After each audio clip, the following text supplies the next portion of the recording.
Vou tentar ilustrar a mensagem de hoje com duas pequenas ilustrações introdutórias. Então eu vou ter que contar bastante com a memória de vocês e a atenção aqui no início, para vocês tentar guardar as duas ilustrações. Não são ilustrações, na verdade, são dois discursos que ilustram. Digamos que você ouvisse aqui do púlpito o seguinte discurso: Deus me deu uma visão e me revelou, através de um sonho, que todos que estão aqui nessa manhã no culto e que estão doentes serão curados, e aqueles que estão com dívidas até fim do ano vão estar com elas quitadas.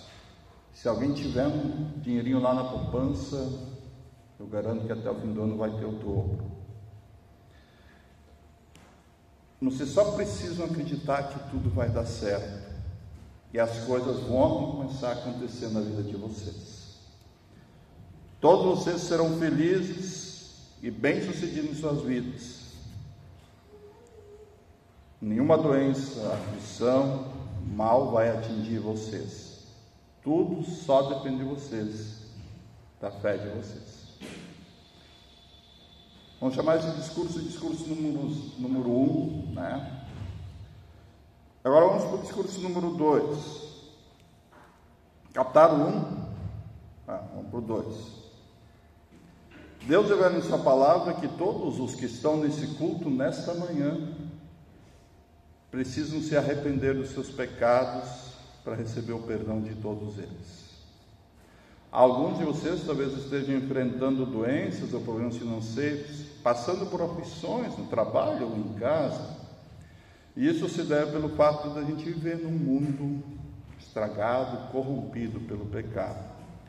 Mas Deus está aqui para fortalecer vocês, e com a força que Ele nos dá, nós podemos enfrentar qualquer situação. E o fato de nem tudo estar perfeito na vida de muitos de vocês não deve ser entendido como um sinal de que Deus os abandonou, pois Deus os ama e está com vocês em todo o tempo, e a maior prova disso é que Ele deu o seu único Filho para salvar e dar a vida eterna a cada um de vocês. Esse vamos chamar um discurso número 2, então. Qual dos dois discursos, o número 1 ou o número 2, é mais agradável aos ouvidos, assim, de início? É o número 1, né? No início, assim, começa, né? Vai tudo dar bem, tudo certo, vai ser feliz, bem sucedido. Número 2 já começa dizendo: todos aqui são pecadores, né? Soa muito bem, assim, no início.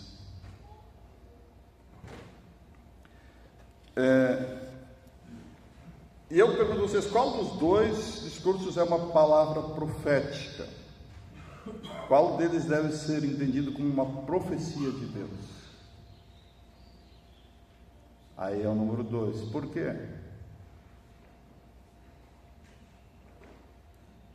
Porque o número 2, ele brota da palavra de Deus, que Deus nos ensina.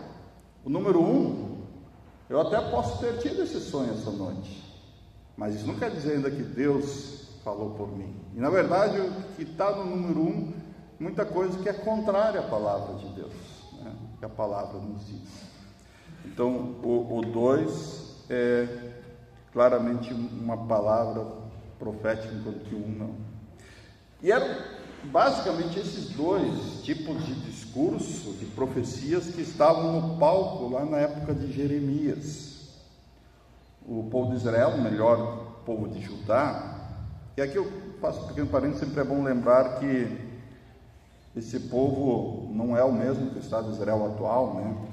Mas aquele povo de Israel daquela época estava desobedecendo a palavra de Deus e confiando em alianças políticas e militares para garantir a paz. E eles tinham esquecido que quem sempre dava as vitórias para eles era Deus. A gente olha lá no Antigo Testamento, por exemplo, a história do Davi. Davi derrota o Golias. Ele acertou a pedra lá, mas quem deu a vitória foi Deus. Se a gente pegar a história de Gedeão lá, tinha milhares, um exército inimigo, e aí Gedeão reúne uma turma lá, milhares de pessoas, daqui a pouco Deus começa a dizer para ele mandar embora, e manda embora só com 300, e eles derrotam. Não é porque aqueles 300 eram super-homens, mais fortes, mas é porque Deus deu a vitória. Deus fazia eles aprender que era Ele quem estava conduzindo a história. Mas agora eles confiam nas suas próprias habilidades e ignoram a palavra do Senhor, a palavra dos profetas. E os responsáveis por isso, além dos governantes da época da nação, são os próprios profetas, os falsos profetas que anunciam as palavras e visões do seu coração. Eles falam o que o povo gosta de ouvir e não pregam arrependimento como o Senhor ordena. Mas, claro, ainda tinha no meio do povo profetas verdadeiros, deixados por Deus, como o profeta Jeremias, cuja mensagem não soava assim tão agradável aos ouvidos, mas era a palavra do Senhor. Agora, qual dos dois discursos vocês acham que o povo dava mais ouvidos e seguia? Ou do discurso número 1, lá que tudo ia ficar bem, ou do discurso número 2, de Jeremias, que chamava arrependimento?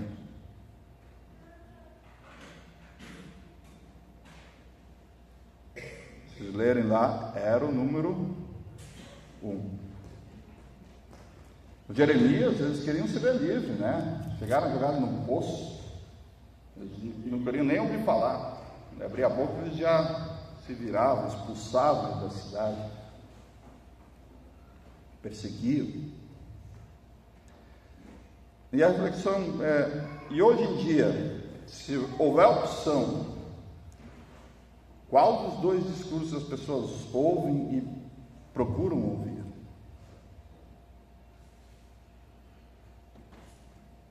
As pessoas normalmente não gostam que lhe digam: você precisa se arrepender, o seu coração é pecador. É bem melhor ouvir, dizer: basta confiar que você alcançará tudo que o seu coração deseja. Isso é bem melhor de ouvir. E ainda hoje existem profetas que dizem, que nem diz aqui no versículo 17, né? Vocês terão paz, nenhum mal lhes sobrevirá. Mas a mensagem deles mostra que eles são falsos. Quem diz versículo 22 aqui em Jeremias: mas se tivesse estado no meu conselho, se tivesse dado a minha presença, diz Deus, teria anunciado as minhas palavras ao meu povo, que o teriam feito voltar do seu mau caminho e da maldade de suas ações. Ou seja, tenho chamado o meu povo a arrependimento. E na verdade, Deus deixa claro que eles não foram enviados, nem chamados por Deus, eles eram, mas eles, diz o texto, que eles foram correndo. Ou seja, eles, Deus não chamou eles, mas eles foram lá correndo se apresentar como profetas, quando na verdade não eram. E ao ler esse texto de Jeremias, né, fica mais fácil da gente entender essas palavras de Jesus lá do Evangelho, quando ele diz: vocês pensam que eu vim trazer paz à terra? Eu afirmo a vocês que não, pelo contrário, eu vim trazer divisão. Ou seja, divisão entre os falsos profetas e os verdadeiros, divisão entre o falso ensino e o verdadeiro ensino. E olhando para a história de homens como Jeremias, fica mais fácil a gente entender essa afirmação de Jesus quando ele diz: estarão divididos pai contra filho, filho contra pai, mãe contra filha, filha contra mãe, e aí segue a lista. Pois os que seguem falsos ensinos, eles vão ficar contra aqueles que são os verdadeiros crentes, aqueles que confiam em Jesus, como aconteceu lá no Antigo Testamento. E aqui um pequeno parênteses também, quanto à atitude dos crentes. Segundo esses exemplos bíblicos que a gente tem, até citados ali em Hebreus, Atitude dos crentes diante da intolerância e da perseguição. Pois aquele que não crê em Jesus, ele não tolera o amor, a paciência, a bondade, a fidelidade daquele que crê. Mas quem crê em Jesus, ele não devolve na mesma moeda, pelo contrário, a Bíblia nos diz que aquele que crê paga o mal com o bem. Quando alguém que crê é perseguido por causa da fé, ele não fica aí, digamos, dizendo assim: olha que maltrato, vocês deviam me tratar melhor porque eu sou cristão. Você não vê isso alguém na Bíblia fazendo. Até pode ir lá diante de Deus chorar e dizer: olha, está difícil a coisa, Deus, está complicado. Mas diante do mundo jamais pede clemência. Na verdade, até se alegra por poder sofrer por causa de Jesus. Fechado o parênteses, né? A gente vai para a segunda metade do texto de Jeremias, e aí tem, interessante aqui as palavras que ele nos traz, elas trazem implicações duras contra os falsos profetas, contra aqueles que se agarram em falsos ensinos, e palavras duras até para nós, quando a gente se desvia aí do caminho. Mas ao mesmo tempo traz uma palavra de grande conforto para nós, de grande consolo para nós, quando nós nos agarramos em Cristo Jesus como nosso Salvador. Ele começa no versículo 23, ele dá o título e diz assim, né? Sou eu Deus apenas de perto, diz o Senhor, e não também Deus de longe? Está dizendo: olha, eu sou Deus onipresente. Eu sou esse Deus que está tão perto como a pele da carne, ou os músculos dos ossos, e ao mesmo tempo eu estou lá tão longe, uma estrela mais distante que está da terra. Esse sou eu, diz Deus. E isso tem implicações para a vida das pessoas, para a vida de quem é crente, como também daquele ali, especialmente está falando para os falsos profetas. Ele diz no versículo 24, ele começa: pode alguém se ocultar em esconderijos de modo que eu não o veja? Diz o Senhor. Não encho eu os céus e a terra? Diz o Senhor. Não tem como se esconder de Deus. Mesmo que pareça que Deus não está vendo, nada pode ser feito em secreto e fora do campo de visão e da presença de Deus. E isso é uma palavra duríssima, quando se está usando o nome de Deus para enganar outros. Uma palavra duríssima quando a gente também fez alguma coisa errada e pensa que dá para esconder debaixo do tapete. Não dá. Deus, não é aquela frase, Deus está vendo, e é verdade, Deus está ali. Mas ao mesmo tempo, para nós é um grande conforto. Deus vê o que a gente está passando. Ele vê quando a gente está lá sozinho no quarto, orando, chorando, passando por aflição. Ele vê, e Ele está lá. Depois ele continua: tenho ouvido o que dizem aqueles profetas proclamando mentiras em meu nome, dizendo sonhei, sonhei. Vem só que ao mesmo tempo Deus está tão perto que Ele escuta os nossos pensamentos. Ele sabe o que estamos pensando. E aqui ele diz: olha, eu sei que esses profetas estão pensando, estão contando sonhos como se fosse minha palavra. Eles permitem o que eu proíbo. E eu sei o que está movendo esses falsos profetas. Mas por outro lado, para nós, claro que tem alguns pensamentos que a gente não gostaria que Deus soubesse, mas Ele sabe. Mas por outro lado também um grande conforto para nós, porque Ele sabe exatamente o que a gente está passando, e Ele sabe exatamente do que a gente precisa, e Ele promete ajudar, e efetivamente o pode fazer, e Ele efetivamente nos ajuda, e Ele pode fazer porque Ele nos conhece, Ele sabe o que a gente está passando. Pois lá no versículo 27, até quando tentarão fazer com que o meu povo se esqueça do meu nome por meio de sonhos que contam uns aos outros, assim como os pais deles se esqueceram do meu nome por causa de Baal? Só que aqui ele deixa claro que ele conhece o propósito Maléu dos falsos profetas. Ensinam essas coisas que eles pensam como sendo palavra de Deus. E a gente pensando no nosso cenário religioso, os nossos dias, né? Quantas religiões talvez que começaram pregando Jesus, sua palavra, mas com o passar do tempo às vezes se desviaram. Quando hoje se entra, praticamente não se fala mais de Jesus e da sua salvação. Em certos casos, Jesus ficou lá só no nome da igreja. E esses falsos ensinos fazem com que as pessoas esqueçam o nome de Deus. Ou seja, não é só o nome aqui que ele está falando, elas esqueçam tudo que Deus fez e faz para nos salvar. São ensinos que tiram Deus do centro da vida e colocam o ser humano, ou seja, como se tudo dependesse de nós, da nossa fé, da nossa capacidade.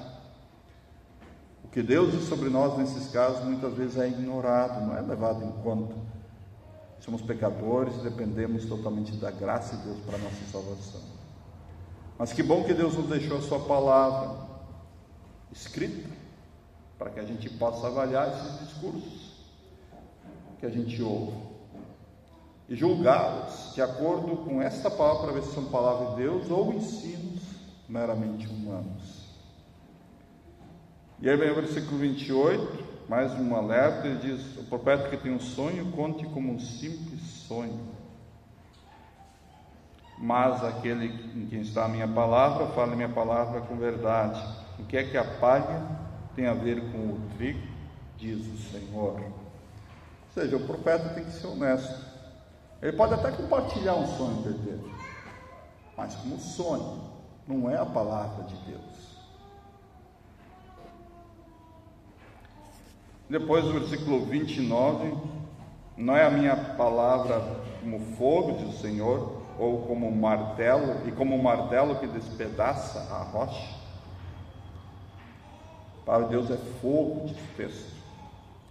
Os falsos ensinos não vão permanecer diante do teste da verdade eterna de Deus.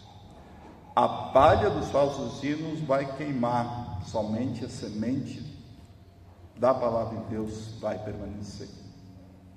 E Paulo já alertou sobre isso lá em 1 Coríntios 13, diz assim: porém ninguém pode lançar outro fundamento além do que foi posto, qual é Jesus Cristo. A obra de cada um se tornará manifesta, falando do anúncio da mensagem. E o fogo provará qual é a obra de cada um. Ao mesmo tempo, essa palavra de Deus também é martelo que despedaça tudo e não deixa nada escondido.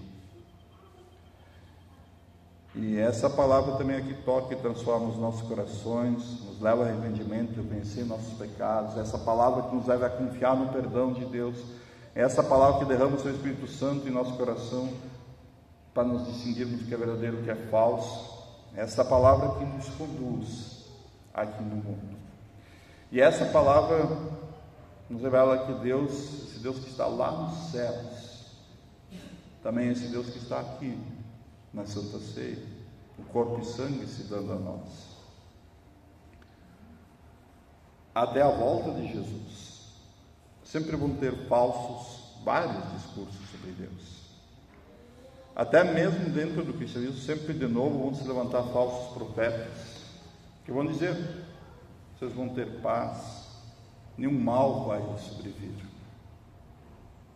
Um discurso agradável aos ouvidos, que são sedentos por mensagens que nos deixam aqui em paz, calmos, tranquilos, especialmente mensagens que nos apontem os nossos pecados, nossa dependência de Deus, nossa cidade de perdão. Mas também sempre haverá profetas que proclamam a verdade de Deus, de que somos pecadores e que a gente precisa do perdão de Deus.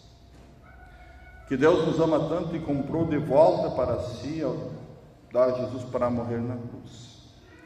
Uma mensagem que muitas vezes pode parecer dura de ouvir, porque ela começa dizendo: você é pecador. Mas essa mensagem, ao mesmo tempo, é a mensagem que nos dá uma paz que ninguém consegue entender, que ultrapassa o nosso entendimento.